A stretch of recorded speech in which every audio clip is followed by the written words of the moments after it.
アルフィータイム It's アルフィータイムイエイやったーやったー Yeah! Yeah! Yeah! Yeah! Yeah! Yeah! Hello and welcome to the Decent Wrestling Show, and welcome to my Ice Ribbon review of episode 1196 of Ice Ribbon Spring is Short, Fight Girl 2022. So recently, I've been getting a lot into Ice Ribbon. It's been brilliant these last, I'd say 3 or 4 months, since 2022. Ice Ribbon has been really killing it, and their shows are very interesting, very fun, and there's a lot of great young talent that has come through and starting to shine after the leaving of a bunch of talent from Ice Ribbon, and it's given a lot of people more opportunities, and everything just feels more fun now. I was kind of disillusioned with Ice Ribbon in 2021, but they've really been killing it in 2022, and that makes me very happy to see, especially since I've been getting more bored with Stardom, as they continue to just get more and more boring, in my opinion. So Ice Ribbon has really filled that void for me. So I decided to do a review of this show. This was a terrific show, so I wanted to give my review of it and give you a recap, and maybe you'll watch this show and find your favourites and become a fan of Ice Ribbon in the future. You can subscribe to them on YouTube.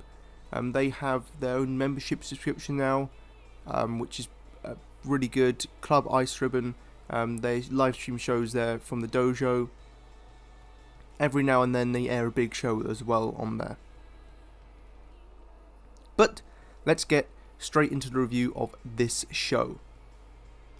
We opened with an exhibition tag match as the Dropkickers Sakushi Haruka and Tsukasa Fujimoto teamed up to take on Maika Ozaki and a returning Kyuri, previously of Ice Ribbon, in an exhibition match.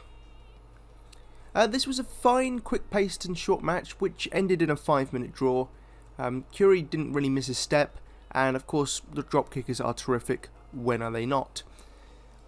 I really liked the wheelbarrow codebreaker combo that Ozaki and Kyuri did, but other than that there was nothing really truly noteworthy, but still a solid start to the show. I gave it 2.5 stars.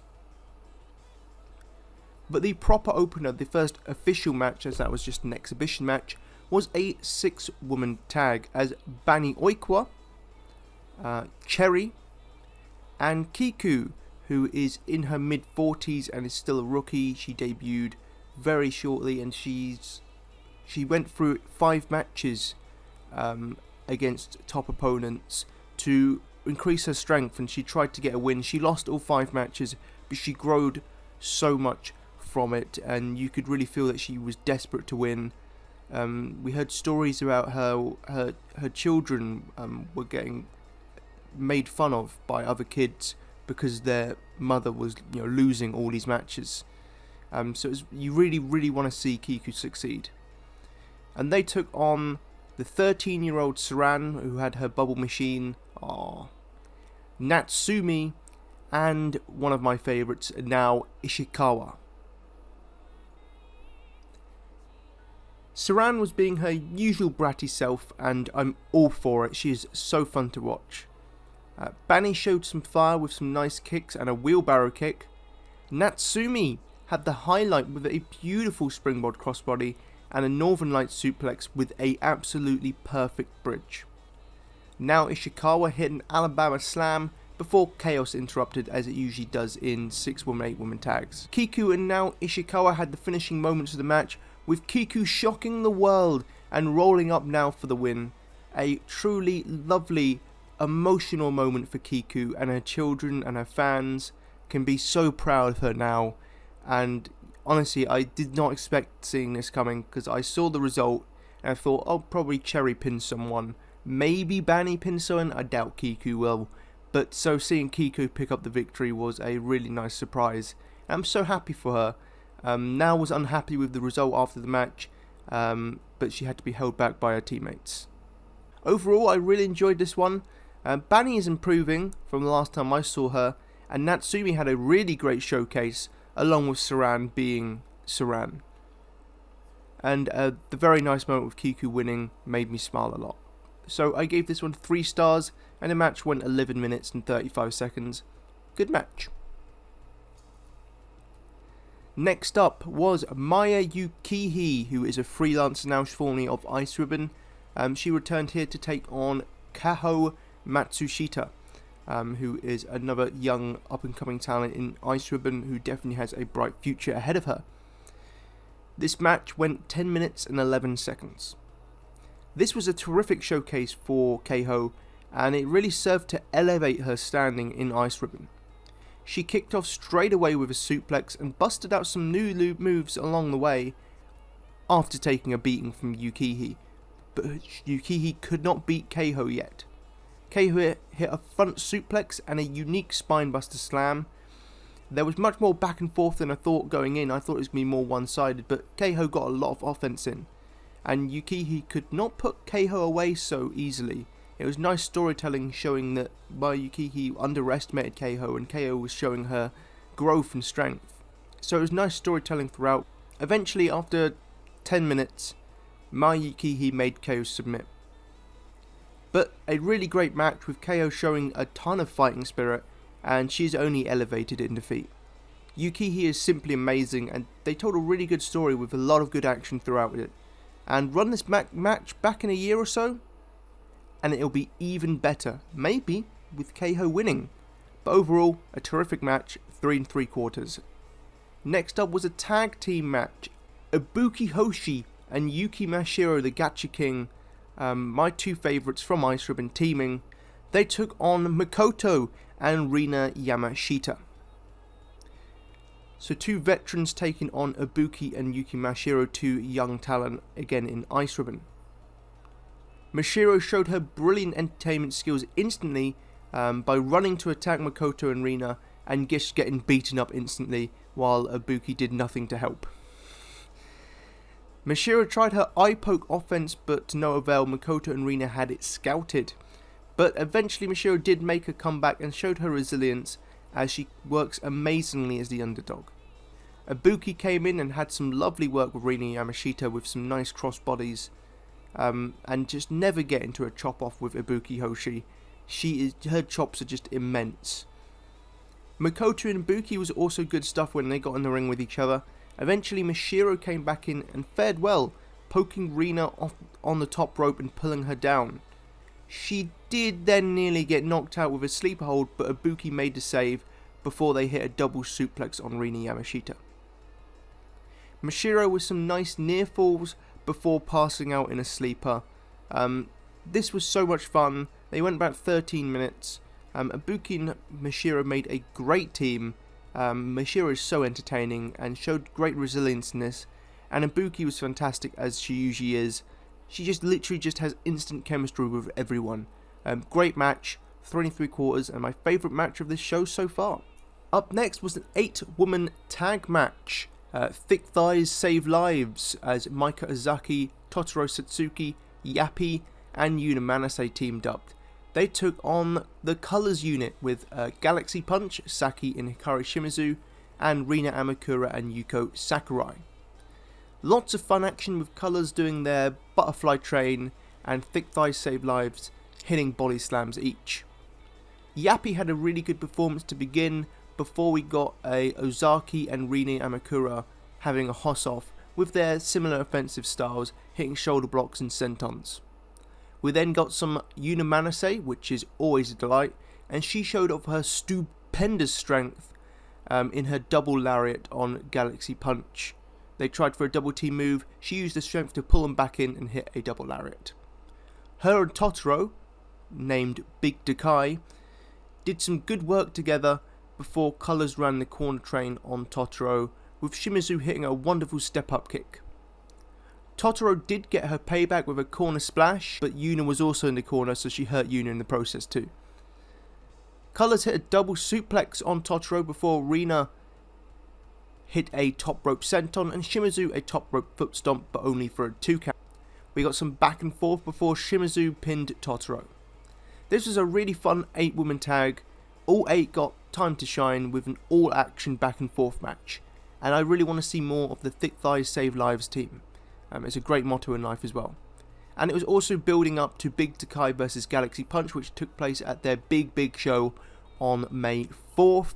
I'm not sure if I'm going to do a review of it, so skip over like 20 seconds if you don't want to hear the result.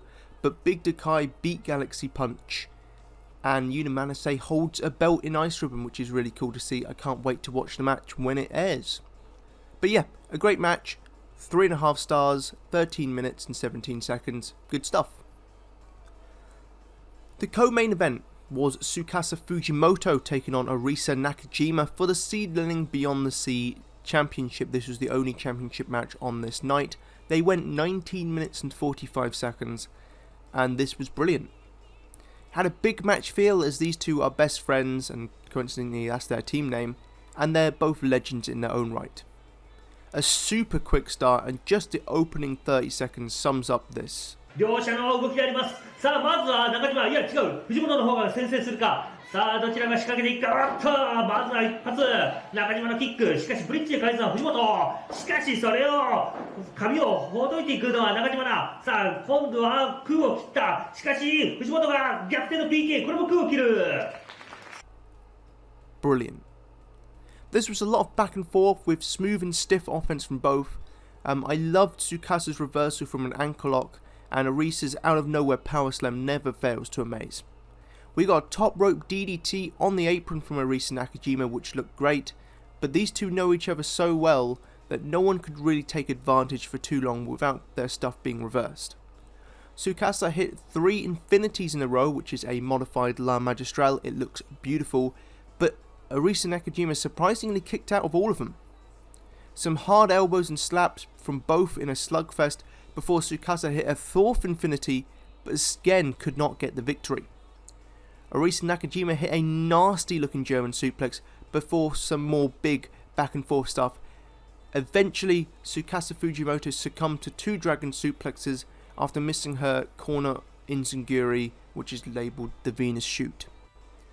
An excellent match, and these two had a match previously just a day or so before at Seedling, which I gave 4.25 stars. I would say this one was 4.5 stars. This one was slightly better than their amazing Seed match.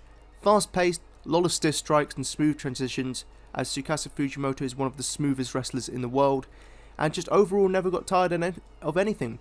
Definitely go out of your way to see this. Unfortunately, after this on May 4th, Tsukasa Fujimoto is taking a hiatus to get ready for her. She has more responsibility going forward in Ice Ribbon, and she wants to prepare for that, so she's taken some time off. Who knows how long it'll be, maybe a month, maybe 2, 5, but she definitely will be back in the future, as she plans to be in wrestling for a long time. But yeah, definitely go check this match out. Can't wait to see Tsukasa back sooner rather than later. The main event was a 6-woman tag. This is to build Asahi versus Sakushi Haruka for their big title match, which took place on May 4th. So the teams are Hamika Hoshi, Sayori Anu, and Sakushi Haruka, taking on Asahi, Haruka Umasaki, and Hiroyo Matsumoto. They went 20 minutes and 3 seconds, the longest match of the night. We kicked off with Asahi and Sakushi Haruka having a great opening sequence showing their natural chemistry. We got some nice teamwork all throughout this match with Hiroyo and Asahi especially. Lots of quick action in this 20-minute match, and it just really never stopped going. Sakushi did her usual bratty evil tricks, which is always lovely to see, and Asahi played face in peril for a bit before hot tagging Umasaki. Hiroyo picked up Sakushi and just absolutely yeeted her out of the ring onto the other competitors in an awesome moment, and we got to see Sayori do her beautiful bridge, and Hamika came in and hit her unique offense with her breasts. Good stuff between Umasaki and Hamika, which shocked me, before Hiroyo came in and beat the living hell out of Sakushi, and then Sayori as well. The Scoosh did fight back and hit a top rope corner foot stomp as Hiroyo was on the ropes. Hiroyo caught Sakushi in a wheelbarrow before delivering a back suplex, and then more awesome power offense with Sakushi selling it perfectly, but the Tsukasa did continue to fight back with a spike Rana before being killed with a lariat. Asahi came in next and hit a 619, and we got a lovely tag move with her and Hiroyo with another devastating lariat, and again a great sell from the Tsukasa. Chaos then ensued, as it usually does in multi-woman tags, with everyone getting their stuff in. Particularly nasty dropkick from Sakushi in the ropes on Asahi. Hiroyo hit a double German suplex on Sakushi and her partner Umasaki. We ended with Sakushi and Asahi.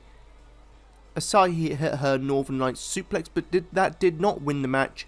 Instead, Asahi busted out a top rope corkscrew moonsault to pin Sakushi.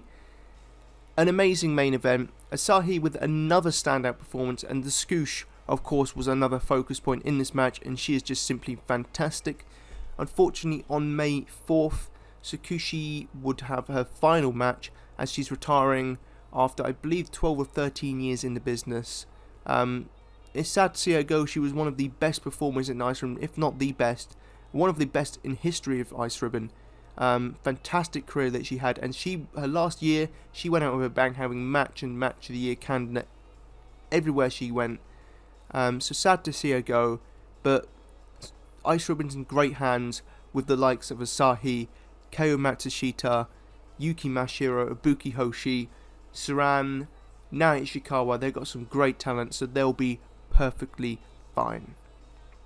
Hiroyo's power was really good in this main event, and she was a third standout in this one. So much action, and Asahi's new finisher was insanely cool. Terrific stuff. 4.25 stars. Overall thoughts? Another brilliant show as Ice Ribbon continues to have an amazing 2022, with their key performers standing out while building well to Ice Ribbon 1199 on May 4th.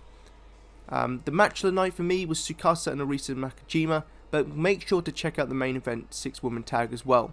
If you have more time, then Keiho vs Yukihi and the Mashiro and Ibuki tag match are definitely worth a watch, and the 8-woman tag was pretty good also. You can skip the first 2 matches and you won't really miss much, but they're still fun to watch, and the 6-woman tag at the start had a nice moment at the end, so I think the whole show is worth a watch. Now, I would usually end it here, but I want to give a quick note on other Ice Ribbon matches that you should definitely go out of your way to see, and I'm going to list my favourite Ice Ribbon performers, so I'm not going to go too much into detail with these, but these are 10 matches you should definitely check out, and ranked from my least favourite to favourite, but all these 10 matches are brilliant. Sukuchi vs Saran from Ice Ribbon 1192. A very fun and entertaining match with Saran copying Sukuchi's brattiness, and it was really fun, and the chase around the ring was hilarious. Number 9. Tsukasa Fujimoto vs Makoto from Ice Ribbon 1173. A brilliant back and forth match between two legends, with Makoto delivering another standout performance as she remains underrated. Number 8. Maika Ozaki vs Miyako Matsumoto taking on Yuki Mashiro from Ice Ribbon 1173 for the Triangle Belt. Super entertaining, with a great mix of comedy and wrestling, and Mashiro at her best winning the Triangle Belt. Number 7, Galaxy Punch vs Keiyo Matsushita and Tsukasa Fujimoto from Ice Ribbon 1193, a brilliant tag title match and my favourite tag defence of the year so far. Number 6, Asahi vs Sakushi Haruka from Ice Ribbon 1185, a prelude of their May 4th match. This one went to a draw, but man, it was a sprint that you have to see. Number 5, Sakushi Haruka vs Maika Ozaki from Ice Ribbon 1182. Another terrific defense from Sakushi, as she shows that she can work with any style, and she clashed well here with Ozaki's power moveset. Number 4, Sakushi Haruka vs Saki from Ice Ribbon 1187. Fantastic as expected between two legends. Thought Saki was going to win, but the Skoosh pulled it out of the bag. One thing for sure, it slapped heavy. Number 3, Ibuki Hoshi taking on Asahi from Ice Ribbon 1190. Two teenagers far ahead of where they should be in their greatness. This match made me aware of Asahi's brilliance, and I can't wait for the eventual sequels down the line. This can definitely main event any show. Sakushi Haruka, number 2, versus Ibuki Hoshi from Ice Ribbon 1173. Ibuki Hoshi showing that when in the main event, she delivers big time. This is a once in a lifetime match as Sakushi retired shortly after, but man, this was a terrific, fast-paced, hard-hitting match. And number 1, the drop kickers Sakushi and Tsukasa Fujimoto taking on 12 members of Ice Ribbon from Ice Ribbon 1194, my personal Joshi match of the year. Comedy, emotion, story, entertainment, wrestling, all wrapped into one ball of fun. Definitely go check that out. That was a 5-star match in my opinion. Now my top 5 from Ice Ribbon, my 5 favourite performers. Number 5, Naoya Ishikawa. 4, Tsukasa Fujimoto. 3, Asahi. 2, Yuki Mashiro the Gacha King. And 1, the always outstanding Ibuki Hoshi. Thank you for listening, and make sure to like, share and subscribe, and take care, and peace.